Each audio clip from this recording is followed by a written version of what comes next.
하나님이 우리 교회를 든든히 세워주십니다. 우리 온빛교회는 하나님의 절대 망대입니다. 그래서 하나님이 세우시는 교회 절대로 흔들릴 수 없습니다. 우리가 계속 에베소서 말씀을 보는데 에베소서에는 세 가지 중요한 메시지를 주고 있습니다. 첫 번째는 교회의 축복이 얼마나 귀한 것인가. 은혜의 복음을 전해주고 믿음으로 구원받는 이 언약을 전달하는 교회, 이게 얼마나 귀한 축복인지 에베소서는 얘기해주고 있습니다. 교회는 하나님의 이름 그리스도로 세워진 견고한 망대입니다. 그 망대가 뭡니까? 피난처예요.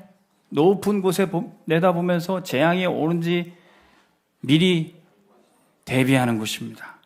거기에 피하는 자는 누구든지 살고 어떤 재앙과 저주도 끊어지게 되는 겁니다. 저는 우리 교회에서 날마다 기도합니다. 하나님, 온빛교회에 들어오는 자마다 하나님의 살아계심을 체험하게 하여 주옵소서.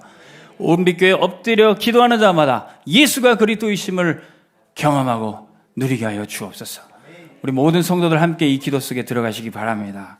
이 교회는 그럼 절대로 무너지지 않아요. 두 번째, 에베소서에서는 이 교회를, 이 망대를 지킬 파수꾼을 세우라고 얘기합니다.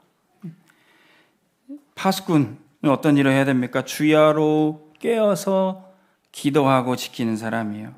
이사야 21장 8절에 파수꾼이 사자같이 부르짖기를 주여 내가 늘 망대에 서 있고 밤이 새도록 이곳에 서 있었더니, 우리가 지금 사자같이 부르짖으며 기도하고 있습니다. 하나님께서 전도자를 지키시고 교회를 지키시고 렘넌트를 지키실 줄로 믿습니다. 그런데 우리가 아무리 깨어서 기도한들 몸부림친들 파수꾼에 깨어있음이 하나님이 그 성을 지키지 않으시면 헛된 일이라 그랬어요. 에베소서의 세 번째 특징, 하나님이 세우시는 교회는 바로 전도 중심으로, 선교 중심으로 있는 교회라는 것입니다.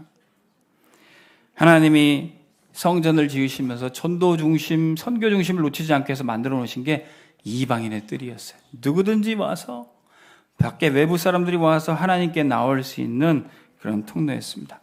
그런데 예수님이 예루살렘 성전에 가보니까 이 이방인의 뜰에서 장사하고 있고 어지러운 판을 벌이고 있는 겁니다. 그때 예수님이 이 성전을 헐어버려라! 내가 사흘만에 다시 세우겠다. 이방인의 뜰이 없고 전도 선교를 놓친 교회는 무너질 수밖에 없습니다. 무너지는 게 아니라 무너질 수밖에 없어요. 예수님이 그 이방인의 뜰을 청소하시자 마태복음 21장 14절에 보였어요. 거기에 맹인과 저는 자들이 성전에 예수께 나오니 고쳐주시니라. 거기에 치유의 뜰, 치유의 역사가 일어나게 돼요. 또 그 자리에 누가 나옵니까? 15절 16절에 호산나 다윗의 자손이 하며 어린이들이 찬송하는 거예요. 16절에 예수께서 말하되 그들이 하는 말을 듣느냐? 그렇다. 어린아기와 젖먹이들의 입에 나오는 찬미를 온전하게 하셨나이다. 예수님이 절대 망대로 세우시는 교회는 이렇게 세 가지 뜰이 회복이 되는 겁니다. 237에 다민족들이 오게 되고 치유의 역사가 일어나게 되고 아이들이 서밋으로 크는 교회, 하나님이 우리 온빛교회 이 세 가지 뜰을 회복하여 주실 줄로 믿습니다. 이 교회는 절대 망하지 않아요. 이 세 가지 뜰을 회복하는 교회 어떤 교회입니까? 첫 번째, 그리스도 안에서 가까워진 237 사람들입니다.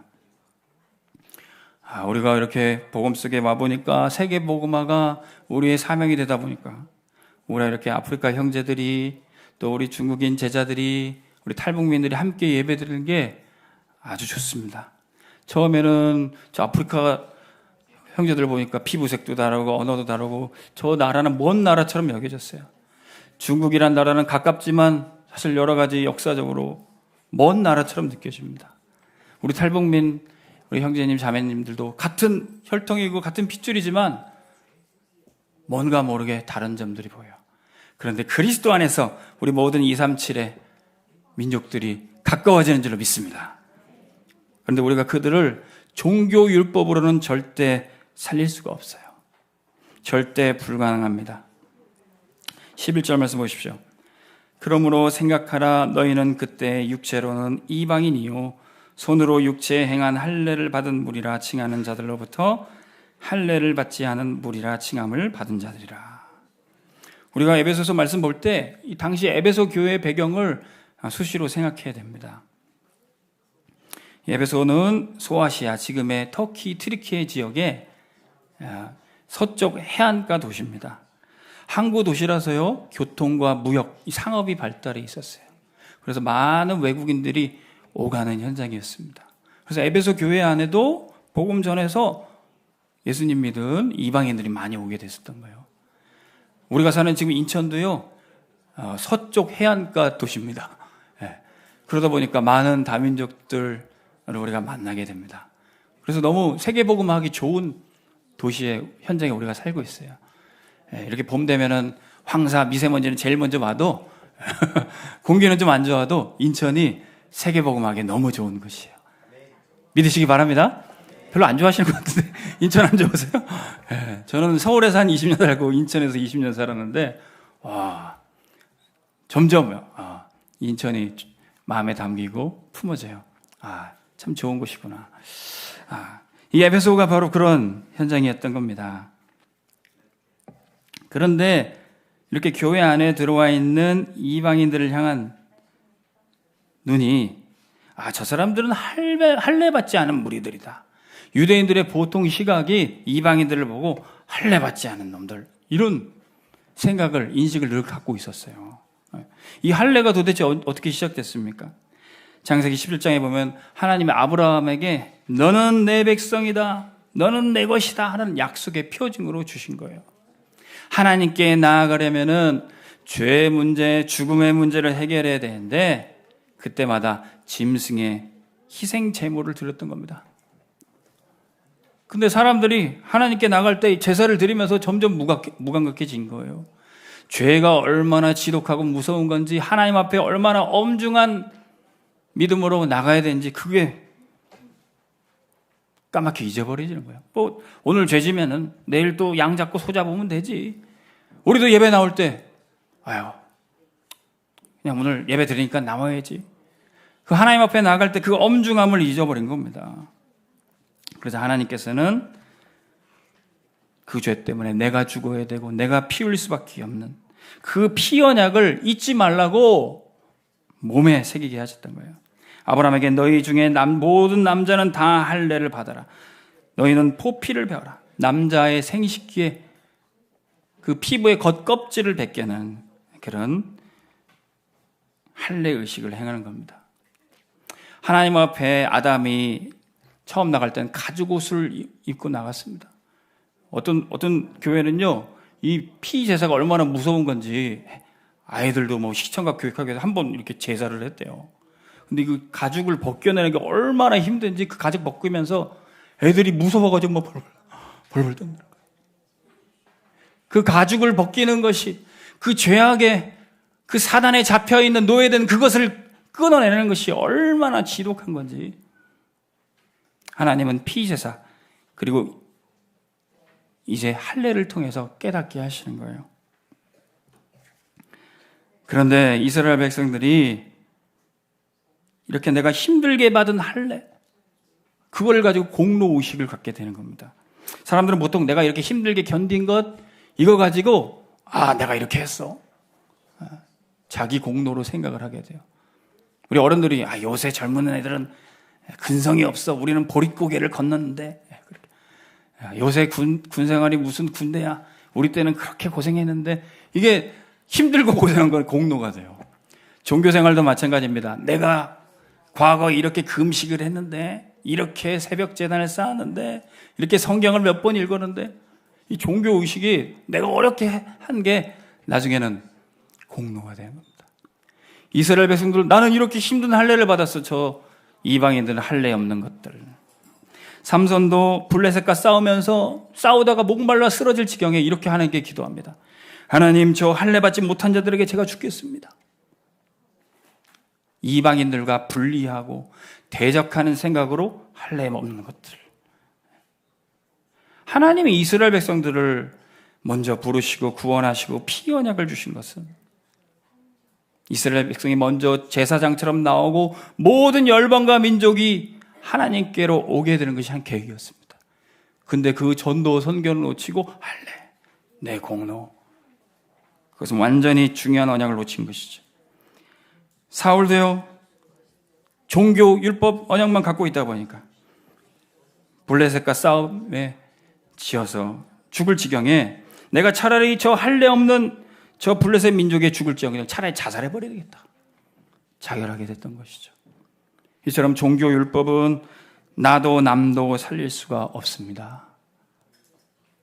연예인들 이 자살한 사건 보면 서흥도 암흑에 연예인들이 기독교인인데 자살한 경우가 많아요. 왜 그렇습니까? 참된 복음 언약을 받지 못하고 종교 율법을 전달받았을 때는 나도 남도 살릴 수가 없어요. 야곱의 가정에도 그런 사건이 있었습니다. 야곱에게는 12아들들이 있었지만 딸 디나가 있었어요. 근데 이 딸이 길에서 세겜이라는 이방 청년에게 겁탈을 당하게 됐어요. 그러나 이 세겜이 이 여인을 사랑해서 결혼하기를 원했습니다. 그래서 이 세겜의 아버지 하몰이 야곱의 가정에 찾아와서 이런 일이 벌어졌으니 우리가 결혼을 시켜야 되지 않겠습니까? 근데 그때 야곱의 아들들이 얘기합니다. 할례 받지 않는 당신들한테 우리 여동생을 줄 수 없어. 당신들이 할례 받으면 모를까? 그러자 이 하몰과 세겜의 그 집 남자들이 다 할례 받겠다고 응하게 된 거예요. 그래서 할례를 받고 이렇게 누워 있는데 그날 밤에 시므온과 레이가 칼을 들고 원수를 갚기 위해서 안갚음하기 위해서 그 하몰과 세겜의 집의 남자들 다 죽입니다. 율법과 종교는요, 나도 남도 살릴 수가 없어요. 보통 예수 안 믿는 남자가 예수 믿는 집에 아가씨를 만나서 결혼하려고 그럽니다. 그럼 장인어른이 딱 사위 될 사람 앉혀놓고 이렇게 얘기해요. 자네, 내 딸이랑 결혼하려면 교회 다녀야 되네. 이렇게. 결혼하려면 교회 다녀야 되는구나. 이 사위 될 사람 마음에 그렇게 준비를 하죠. 그런데 결혼을 딱 하잖아요. 아이고, 내가 이렇게 힘들게 교회를 다녀줬으니 이제 그만 다녀야지. 결혼하기 위한 방편으로. 내가 했으니까, 내가 이렇게 힘들게 교회 다녀줬으니까, 이제는 졸업해야지. 혹시 우리 교회도 그런 분 계십니까? 결혼하시면서 예수님 믿은 분 계십니까? 우리 아이들도 마찬가지예요. 우리 아이들에게 종교 율법을 전한다면은 고등학교 때까지는 내가 엄마 아빠 밑에 살아야 되니까 끝까지 교회 다녀줘야지 그래요. 근데 고등학교 졸업하면요, 아유, 나는 이제 졸업해야 되겠다. 교회도 같이 졸업해요. 왜 그렇습니까? 종교 율법을 전했기 때문에 그래요. 우리는 생명의 복음을 전해야 되는 줄로 믿습니다. 골로새서 2장 11절에서 12절. 또 그 안에서 너희가 손으로 하지 아니한 할례를 받았으니 곧 육의 몸을 벗는 것이요 그리스도의 할례니라. 그리스도의 할례가 뭡니까? 너희가 이제는 세례를 그리스도와 함께 장사되고 또 죽은 자들 가운데서 그를 일으킨 하나님의 역사를 믿음으로 말미암아 그 안에서 함께 일으키심을 받았느니라. 육신의 할례, 손으로 하는 할례는 우리 몸의 일부 피부 좀 벗겨내는 것에 불과해요. 그러나 그리스도의 할례, 주님과 함께 세례받는 것은 그리스도와 함께 내가 죽고 내 모든 것이 다 끝나고 그리스도와 함께 부활 생명을 누리는 것입니다. 오늘 우리는 우리의 가족과 우리 후대 모든 이웃들에게 이 복음 언약 전달하시기를 주님의 이름으로 축원합니다. 이 언약의 축복만이 절대 가능한 세상 살리는 소망이에요. 12절. 그때 너희는 그리스도 밖에 있었고 이스라엘 나라 밖의 사람이라. 약속의 언약들에 대하여는 외인이요 세상에 소망이 없고 하나님도 없는 자이더니. 언약 없는 이방인 불신자는 하나님도 없고 언약도 없고 소망도 없는 사람들입니다. 그러니 하나님이 없으니 뭐 갖고 살아갈까요? 시편 14편 1절에 어리석은 자는 그 마음에 이르기를 하나님이 없다 하고 자기 마음 부패하고 행실이 가증하고 선을 행할 이유도 없는 것이에요. 또 어리석은 자는 그래도 인생의 목적을 무엇에 두고 살아갑니까? 누가복음 12장 19절에 내 영혼아 이제 여러 해 쓸 물건을 많이 쌓아두었으니 평안히 쉬고 먹고 마시자. 그때 하나님이 이르시되 어리석은 자여, 오늘 밤에 네 영혼을 도로 찾으면 그것이 네가 준비한 것이 다 누것이 되겠느냐. 우리도 복음 모르고 하나님 없는 삶을 살았다면 그냥 집 잘 짓고 창고 잘 짓고 화장실 하나 더 늘리고 통장에 공 하나 더 늘리는 게 삶의 목표가 되다가 끝났을 인생이었어요. 그런데 하나님이 우리를 언약 속으로 불러주신 겁니다. 지금부터 모든 237의 다민족들을 이 언약 속으로 불러주시는 겁니다. 근데 이 언약 속으로 들어가는 것이 종교 율법이 아니에요. 하나님이 아브라함에게 할례를 받게 하셨지만 진짜 주고자 하셨던 축복은 할례가 아니라 언약의 축복이었던 겁니다. 이제 이 아브라함에게 주신 축복이 모든 열방과 민족에게 전파되는 겁니다.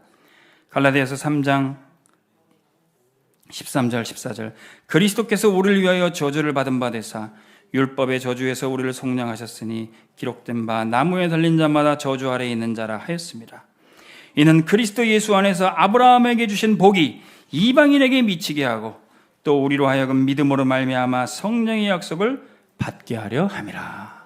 아브라함에게 주셨던 언약의 축복은 할례 받아서 되는 게 아니에요. 종교 율법 지켜서 되는 게 아니에요. 그리스도가 십자가에서 우리 대신 피 흘리시고 그것을 믿음으로 성령으로 이 언약의 축복을 받는 것입니다. 그래서 아브라함은요 이 언약 축복을 어떻게 전달했는지 보세요.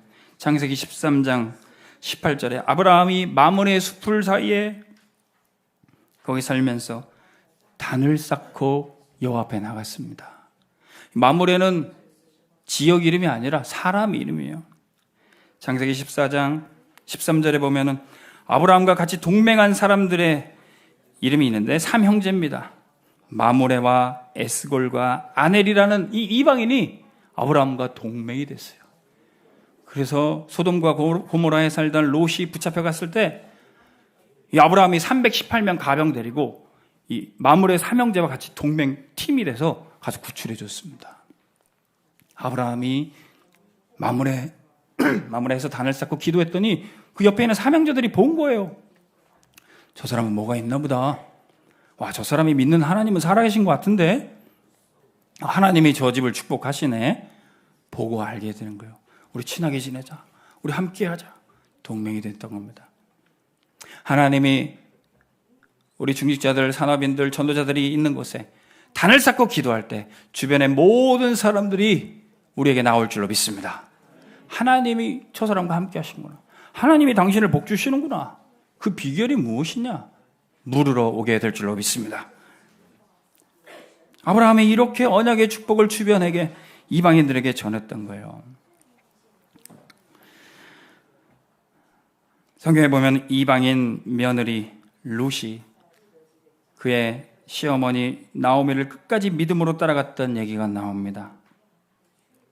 룻기 1장 16절에 보면은 어머니가 머무시는 곳에 나도 머물고 어머니의 백성이 나의 백성이 되고 어머니의 하나님이 나의 하나님이 되시리이다. 근데 지금 이렇게 고백하는 상황이 어떤 상황인지 아십니까? 나오미도 남편을 잃어버려서 과부가 되고 룻도 남편을 잃어버려서 과부가 됐어요. 어쩌면 서로 생각하기에 나오미가 생각하기에 또 이런 며느리가 들어와서 내 아들이 이렇게 죽었나? 그런 생각을 할 수도 있어요. 며느리가 생각하기에 이제 남편도 없는데 내가 이 시어머니 모셔야 되나? 그런 생각이 있을 수 있어요. 그런데 왠지 모르게 이 이방인 며느리 룻에게 언약이 각인된다는 거예요. 어머니가 믿는 하나님, 나도 끝까지 믿고 따라가겠습니다. 어떻게 이런 언약이 각인됐습니까? 꼭 응답을 받아야 형통해져야 언약 전달되는 거 아닙니다. 우리가 꼭 빛의 경제 응답 받고 뭐 잘 살고 복 받아야 사람들이 우리가 전하는 복음 되는 거 아닙니다. 문제 사건 가득하고 아무것도 되는 일이 없는 것처럼 보여도 언약 붙잡은 한 사람 통해서 그 언약이 전달이 되는 거예요. 이 나오미와 룻은 되는 것 하나도 없었는데 언약을 붙잡았어요. 어머니의 하나님이 나의 하나님이 되십니다. 제가 예전에 섬기던 교회 한 권사님이 자기 집에서 사업장 이렇게 피부샷 같은 걸 열어서 얼굴도 주무르고 등도 주무르고 하면서 이렇게 마사지 받으러 오신 분들 RUTC 방송도 틀어놓고 막 주무르면서 전도하시고, 또 다른 날에는 또 청년들 불러서 미션업 하시고, 저랑 같이 함께 팀이 돼서 사역을 아주 잘하셨습니다. 근데 이분이 예수를 믿게 된 얘기를 해주시는데, 처녀 때는 불신자였대요. 예수 믿는 집에 시집 오면서 이렇게 예수님을 믿게 되셨다는 거예요. 근데 시어머님이 예수를 믿는데 꼬장꼬장 하시고 말도 예쁘게 안 하시고 늘 이렇게 구박하시고 그런 분이셨대요. 그런데 어쨌든 교회 다녀야 되니까 교회 다니다가 뭐 하나도 믿음이 없었대요. 근데 이 어머니가 이 새벽 예배에 계속 나가시고 기도를 하시는데, 저분이 계속 할 일이 없어서 저렇게 새벽에 나가서 기도하시는 건 아닐 텐데 뭔가 있으시지 않을까. 그래서 이분도 새벽에 기도를 하기 시작했대요. 그때 믿음이 들어간 겁니다. 이 어머니가 좋아서가 아니라 예수님이 좋아져서, 하나님 말씀이 들려지고, 그때부터 다락방이 하시고 전도하시고, 지금은 얼마나 교회를 잘 섬기시는지 몰라요. 우리의 좋은 성격, 우리의 좋은 조건에 의해서 복음 전파되는 게 아닙니다. 언약과 그 언약의 축복이 우리의 가족과 이웃에게 반드시 전달될 줄로 믿습니다. 예전에 우리 주변에 보면은 이 다문화 가정들 많이 있잖아요. 한 집사님 가정에 그 아드님도 베트남 아가씨를 만나서 이렇게 결혼을 하게 됐어요. 근데 사람이 말이 안 통하고 또 문화가 다르다 보니까 소통이 안 되고 대립하는 경우가 많이 있습니다. 아이고 목사님, 우리 아들네 가서 꼭 복음 전해주시고 예배 좀 인도해 주세요. 가야지요. 근데 빨리 갔으면 좋았었는데, 며칠 있다가 소식이 들리는 거예요. 그 아드님이 베트남 며느리분과 이렇게 다투다가 홧김에 운전해서 나가는데 교통사고로 돌아가셨다는 거예요. 너무 하루라도 빨리 가서 복음 전해드리고 예배 드렸어야 되는데 너무 안타까운 마음이 들더라고요.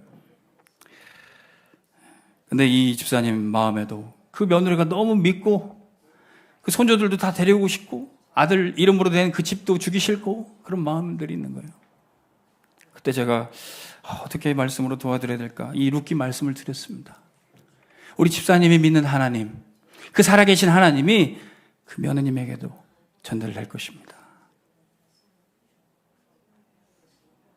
마음에 수용이 잘 안 되세요. 그 아드님이 죽은 게 너무 안타깝고 그 며느리가 미우니까요.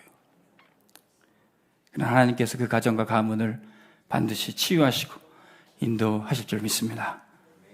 우리 주변에 보면 이렇게 다문화 가정, 심지어는 여러 가지 문제들로 깨어지고 그 밑에 태어난 TCK들이 방황하고 힘든 가정들이 많이 있습니다. 우리 성도님들 중에도 그 다문화 가정 실제 또 복지 일을 하시면서 돕는 우리 성도님들도 계신 줄 압니다. 여러분들 주변에 이들을 돌아보시면서 종교 율법이 아닌 언약의 축복으로 살리시기를 주님 이름으로 축원합니다. 어떻게 살릴 수 있습니까? 하나님 나라 절대 응답만이 모든 나라와 민족을 살립니다. 13절, 이제는 전에 멀리 있던 너희가 그리스도 예수 안에서 그리스도의 피로 가까워졌느니라. 할렐루야.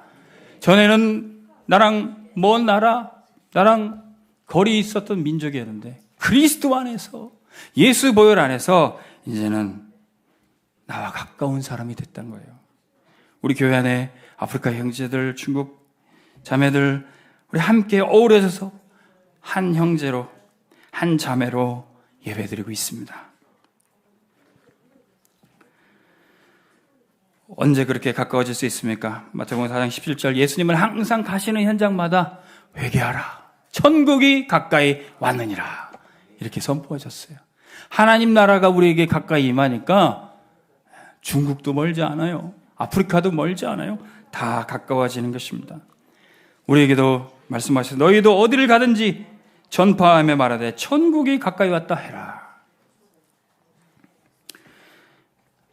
여기 김포 신도시 쪽에 보면은 교회가 가까운 교회라고 있어요. 이름이 가까운 교회. 참 어감이 그래도 좋은 것 같아요. 가까운 교회. 우리 제일 좋은 교회가 집에서 가까운 교회죠.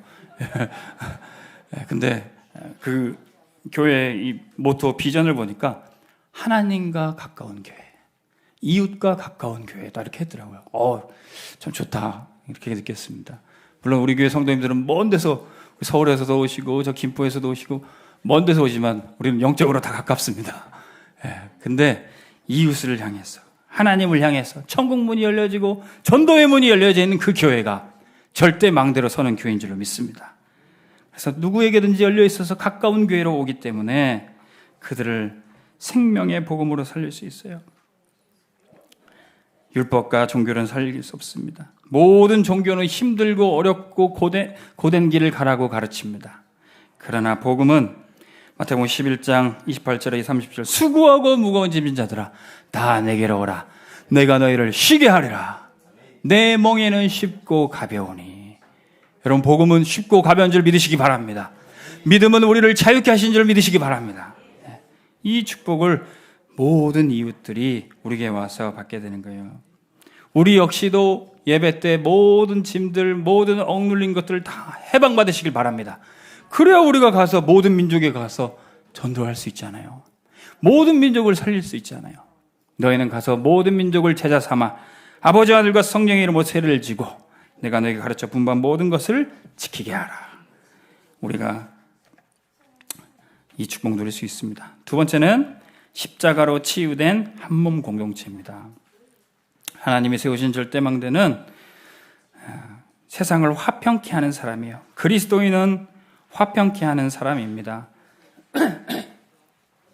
14절 보시면은 그는 우리의 화평이신지라 둘로 하나를 만드사 원수된 것 곧 중간에 막힌 담을 자기 육체로 하시고 그랬어요.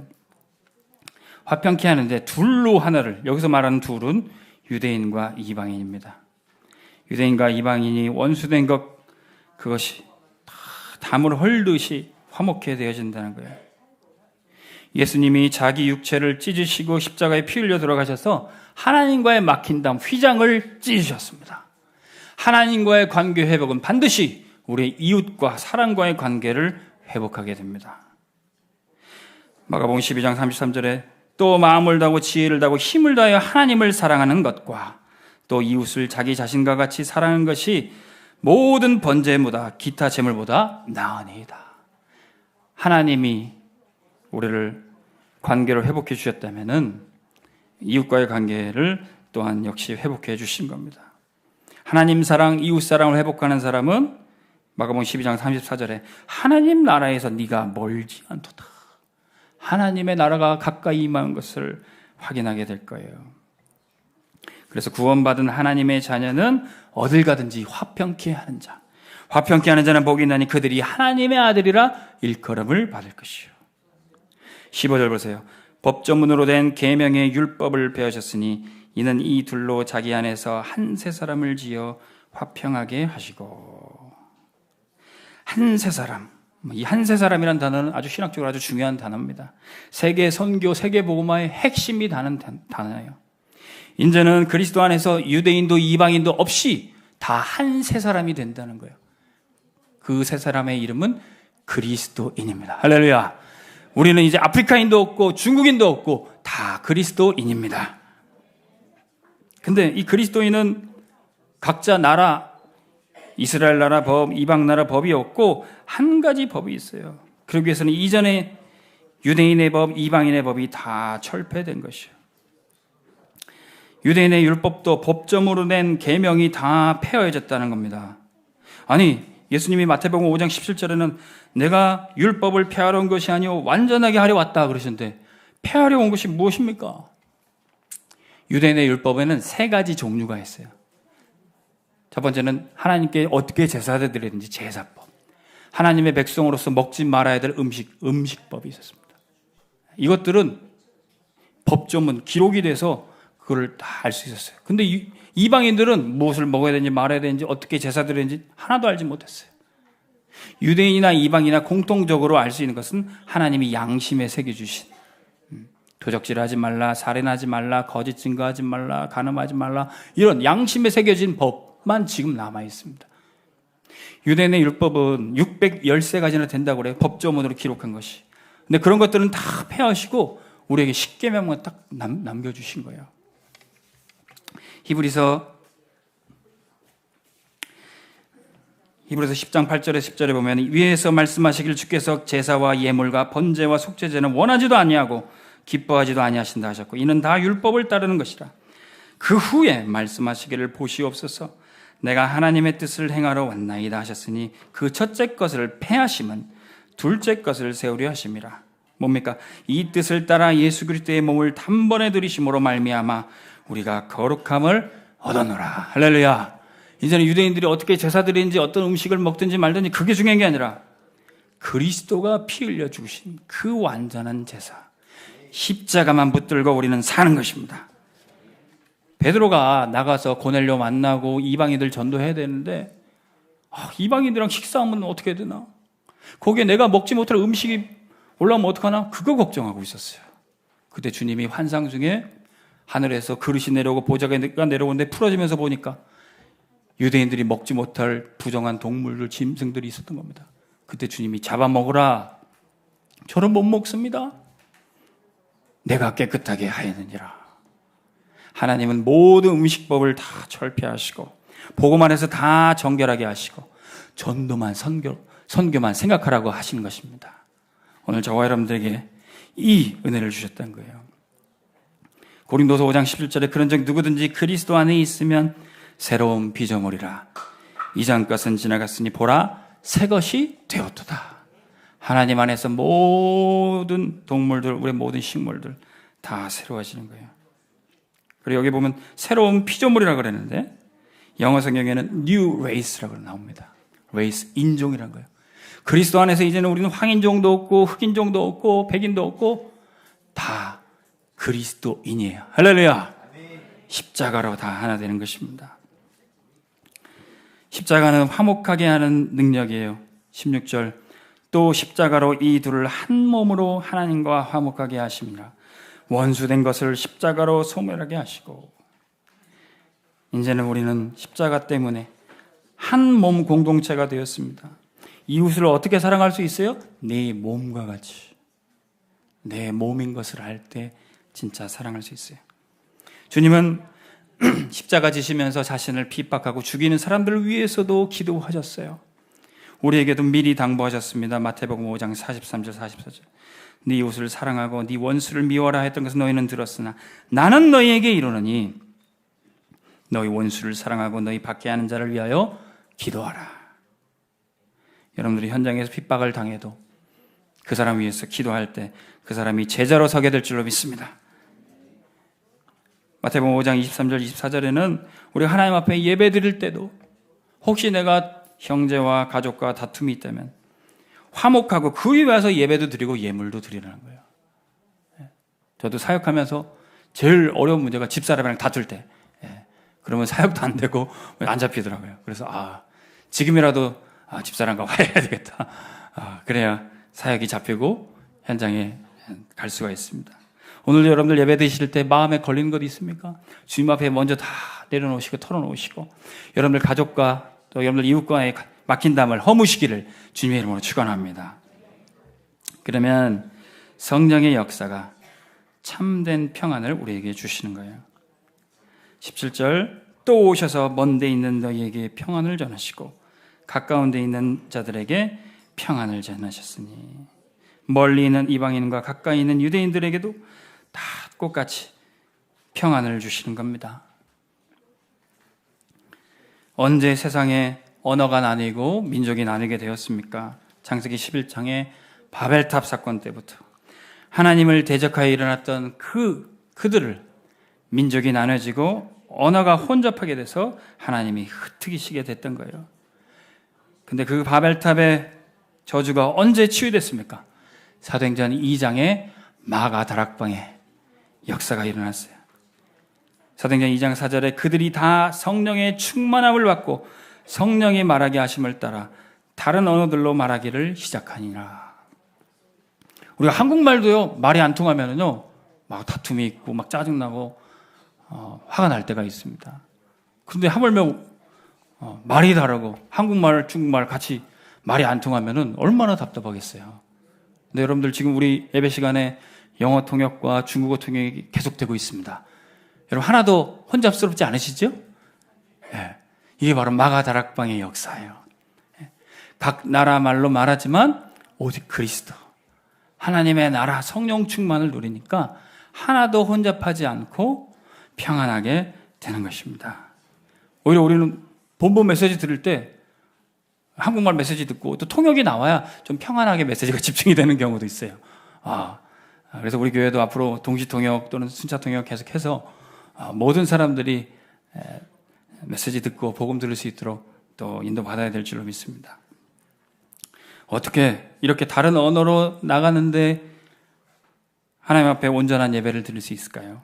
18절 말씀 보세요. 이는 그로 말미암아 우리 둘이 한 성령 안에서 아버지께 나아감을 얻게 하려 하심이라. 성령의 역사는 복잡하지 않습니다. 우리를 평안하고 안전하게 인도하시는 겁니다. 에베소서 4장 3절 평안에 매는 줄로 성령이 하나 되게 하시는 것을 힘써 지키라. 우리 교회 모든 성도님들 성령의 역사 가운데 평안하시기를 주님의 이름으로 축원합니다. 하나님이 절대망대로 세우시는 교회, 세 번째는 성삼위 하나님이 세우시는 서밋 교회입니다. 우리 모든 성도들은요 한 가족이며 천국 시민입니다.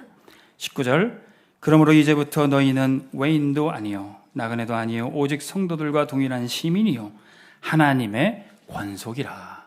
이 권속이란 말 어려울 수 있는데 가족, 식구란 뜻입니다. 우리는 다 하나님을 아버지로 두고 한 형제, 자매, 한 가족, 한 식구입니다. 오히려 육신의 피를 나는 형제보다도 마태복음 12장 50절에 하나님 아버지 뜻대로 하는 자가 내 형제요 자매요 어머니입니다. 초대교회는 이 축복을 누렸다는 거예요. 마가다락방에 모여서 사도행전 2장 44절부터 믿는 사람이 다 함께 있어 모든 물건을 다 같이 쓰고 필요를 따라 나눠주고 날마다 같이 떡을 떼고 한 가족처럼 생활했어요. 우리 온빛교회도 예배하시고 또 점심 식사 같이 나누시면서 포럼하시면서 한 가족의 축복 누리시기 바랍니다. 그러나 우리가 이 땅에 영원히 살 것처럼 사는 게 아니라 우리의 시민권은 저 하늘에 있어요. 우리는 다 천국 시민권자로 주님 다시 오실 날 그날을 기다리며 저 천국에 우리 집에 들어갈 것을 소망합니다. 하나님이 세우신 절대망대 교회는 말씀의 터 위에 복음이 기초로 되는 성전으로 건축이 됩니다.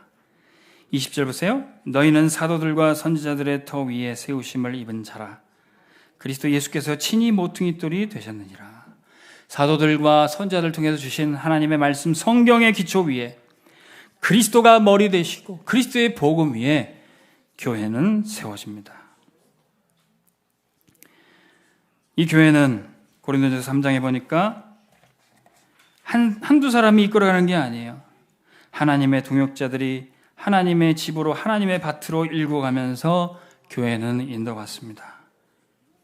그때 우리가 주의해야 될 것이 있어요. 10절에 내게 주신 하나님의 은혜를 따라 내가 지혜로운 건축자와 같이 터를 닦아두매 다른 이가 그 위에 세우나 그러나 각각 어떻게 그 위에 세울까를 조심할지니라.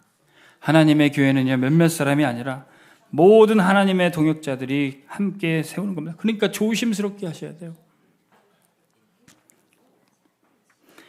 바울이 세웠던 교회는 바울이 복음 전에서 심었고 아볼로가 물 주었고 그러나 결국 하나님께서 자라게 하시고 열매 맺게 하셨던 겁니다. 저도 우리 교회 이 강단에 쓰면서 요즘처럼 이렇게 두렵고 떨리면서 강단에 쓰는 경우가 없습니다. 앞에 세우셨던 우리 김대현 목사님 통해서 주셨던 그 말씀의 흐름이 하나도 끊어지지 않고 하나님이 지금 그 말씀의 흐름 속에서 지금 시간표에 역사하신 것을 우리가 어떻게 인도받아야 될까 기도하면서 준비하고 있습니다. 하나님의 말씀은 반드시 흐름이 있어요. 과거의 거 다 끝나고 다 상관없고 오늘 새롭게 시작하는 게 아닙니다. 말씀의 흐름이 있어요. 그래서 사도 바울은 항상 그가 사역했던 교회 영적인 아들 디모데를 보내서 그 말씀 흐름을 이어갔습니다. 고린도전서 4장 17절 이로 말미암아 내가 주 안에서 내 사랑하고 신실한 아들 디모데를 너희에게 보내었느니 그가 너희로 하여금 그리스도 예수 안에서 나의 행사 곧 내가 각처 각 교회에서 가르치는 것을 생각나게 하리라. 예수님의 사역되어 예수님이 전했던 그 말씀이 보혜사 성령님이 오셔서 그 말씀을 생각나게 하신다 그랬어요. 항상 말씀의 흐름이 있습니다. 저는 하나님께서 우리 김대현 목사님 통해서 주신 말씀 흐름이 여러분들에게 생각나게 하도록 심부름하기를 소원합니다. 하나님이 익히 주셨던 복음의 당 캠퍼스의 응답, 계속해서 지속해야 될 캠프 전도의 응답, 다민족과 237 살리는 이 흐름을 우리는 계속 이어가야 될 줄로 믿습니다. 그래야지만 우리 다음에 후대들이 또 우리 후대들을 이끌어갈 차세대 지도자들이 설 수가 있습니다. 그렇다면 언젠가 복음의 당 캠퍼스가 지어지는 게 아니라 복음의 당 캠퍼스는 지금 지어지고 있습니다. 지금 공사 중이에요. 21절 그의 안에서 건물마다 서로 연결하여 주 안에서 성전이 되어가고, 성전 건축은 어느 날 뚝딱 지어지는 게 아닙니다. 건물 몇 개가 지어져서 그게 연결이 되는 게 그게 성전이에요. 그래서 다윗은 성전 건축에 응답받기 전에 1,000망대부터 세웠어요. 곳곳에 1,000망대를 지은 다음에 그 망대가 연결이 되어 있는 것이 성벽을 쌓고 그 안에 든든한 성전을 짓는 것입니다. 다윗은 이 언약을 먼저 붙잡고 그 아들 솔로몬에게 전달했던 거예요. 하나님이 아들아, 너를 통해서 이 성전 건축을 마치기를 원하신다. 아빠는 이 1,000망대 세울 테니까 너는 성전 건축을 완성해. 아버지로부터 1,000명 절대 사명을 받았습니다. 근데 지난번에 말씀드렸죠? 이 아가서에 보면은 이 솔로몬 왕이 시골 처녀 술람미 여인에게 빠져가지고 왕으로서 해야 될 일도 제쳐두고 이 시골 처녀 맨날 만나러 오는 겁니다. 밤이나 낮이나 나의 사랑, 나의 어여쁜 자야, 나와 함께 가자, 계속 구애를 하는 거예요. 아버지가 성전 건축 그리고 왕으로서 해야 될 그 사명 맡겨줬는데 그것도 까맣게 잊어버리고 있었어요. 그런데 보십시오. 이 아가서 4장 4절에 그 술람미 여인을 보고 이렇게 얘기합니다. 네 목은 무기를 두려고 건축한 다윗의 망대, 곧 방패 1,000개, 용사의 모든 방패가 달린 망대 같고. 여자 목덜미 보고 망대 같고 무기 같고 이러면 이게 좋은 말입니까? 나쁜 말입니까? 그런데 이 솔로몬이 이 술람미 여인과의 사랑과 만남 속에서 아버지가 맡겨주셨던, 하나님이 주셨던 그 1,000명을 깨닫게 되는 거예요. 망대. 그렇지. 이 성전 건축을 완성해야지. 저도 예전에 집사람을 만나면서 강화대 해병대 군목으로 제가 가는데 집사람이 강화 여자였거든요. 근데 저 오기 전에 이 사람이 강화 해병대 부대를 돌아다니면서 전도하고 찬양 집회하고 막 영접운동이 일어났어요. 그래서 웬 여자가 이렇게 들어와서 막 부대 내에서 이렇게 예배드리고 전도하냐 알아보니까 다락방 여자인 거예요. 그래서 이 해병대 군대 목사님들이 블랙리스트를 만들어가지고 이 여자 절대 들어오지 못하게 해라. 그런데 제가 그 여자를 만나서 밥을 먹고 있더라고요. 밥을 먹으면서 이 여자가 저한테 한마디를 합니다. 목사님이 이 강화도에 왔으면은 여기 있는 모든 해병대원들 한 번은 다 복음 듣도록 해야 되지 않겠어요? 제가 맡은 일이 그 강화도 그 섬 주변에 삥 둘러져 있는 그 경계 부대, 그 부대마다 다 들어가서 복음 전하고 기도해 주는 게 제 일이었어요. 그래서 그 얘기를 한마디 해주니까 그렇지. 저한테 미션이 생기더라고요. 내가 여기 강화도에 1년 있는 이상 모든 부대에 한 번은 들어가서 다 전도해야 되겠다. 다 들어가다가요, 마지막에 크리스마스 날 새벽성을 돌게 하니까 크리스피 도너츠 한 트럭 싣고 그 모든 부대를 다 돌게 해주시더라고요. 그리고 그 현장에서 만났던 부사관 청년 한 명 만났는데 나중에 사회교회 나가서도 만나서 함께 청년 사역할 수 있는 제자도 만나게 해주셨어요. 강화도뿐만 아니라 강화도에 딸린 섬이 있었어요. 말도, 주문도 뭐 이런 섬에는 제가 가기 힘드니까 어느 날 한번 부대장님이 전화가지고 목사님 헬기 타고 한번 섬 한 바퀴 도시죠. 그 마음에 그것만 조금 품고 기도하고 있었는데 모든 부대 다 들어갈 수 있도록 문을 열어주시더라고요. 하나님께서 우리 온빛교회 성도들이 있는 곳에 열어주시는 캠프, 지교회, 다락방, 이 망대를 통해서 하나님은 복음의 당 캠퍼스를 세워주실 줄 믿습니다. 여러분들이 지금 하고 있는 게 다 하나님의 성전을 세우시는 거예요. 22절, 너희도 성령 안에서 하나님이 거하실 처소가 되기 위하여 그리스도 예수 안에서 함께 지어져 가느니라. 성령 안에서 하나님의 처소를 그리스도 예수 안에서 성삼위 하나님이 지어주시는 겁니다. 사도행전 7장 46절 50절에 다윗이 하나님 앞에 은혜 받아서 내가 하나님의 처소를 짓겠습니다. 그리고 솔로몬이 그것을 지은 것이 아니라 사실은 하나님이 완성하신 겁니다. 사도행전 7장 49절 50절 보세요. 주께서 이르시되 하늘은 나의 보좌요 땅은 나의 발등상이니 너희가 나를 위하여 무슨 집을 짓겠으며 나의 안식할 처소가 어디냐. 이 모든 것이 다 내 손으로 지은 것이 아니냐. 우리가 어찌 하나님의 성전을 짓겠습니까? 우리가 어떻게 복음의 당 캠퍼스를 완성하겠습니까? 주님이 지금 계속 짓고 계십니다.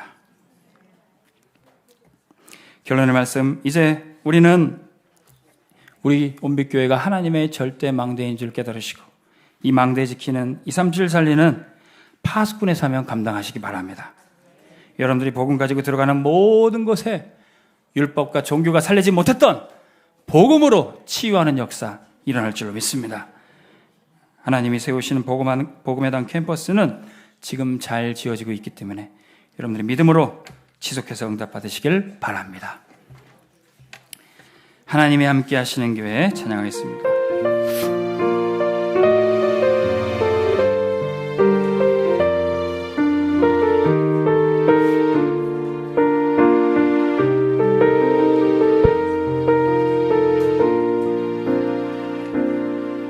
하나님이 함께한 교회 주의 은혜 넘치네.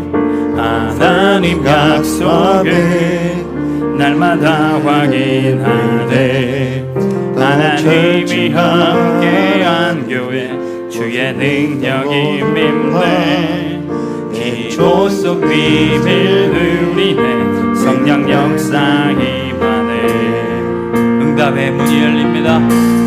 응답의 문이 열려 빈수주네. 말씀이 성취되네. 메시서 비밀 함께 된 매자 일어나 일평생 현장 살겠네. 주의 손이 주의 손이 함께하는 교회 주의 능력 있네. 새 힘을 얻으리. 주의 손이 함께하는 걸로 그 통해 전 세계 살아나 주의 영광 함께 한 번 더 찬양합시다. 하나님이 함께한 교회, 하나님이 함께한 교회 주의 은혜 넘치네. 하나님 약속을 날마다 확인. 하나님이 함께한 교회 주의 능력이 밉네. 기도 속 비밀 누리네. 성령 역사 임하네. 응답의 문이 열려 비추네. 말씀이 성취되네. 메시던 비밀 함께 누릴 제자 일어나 네 평생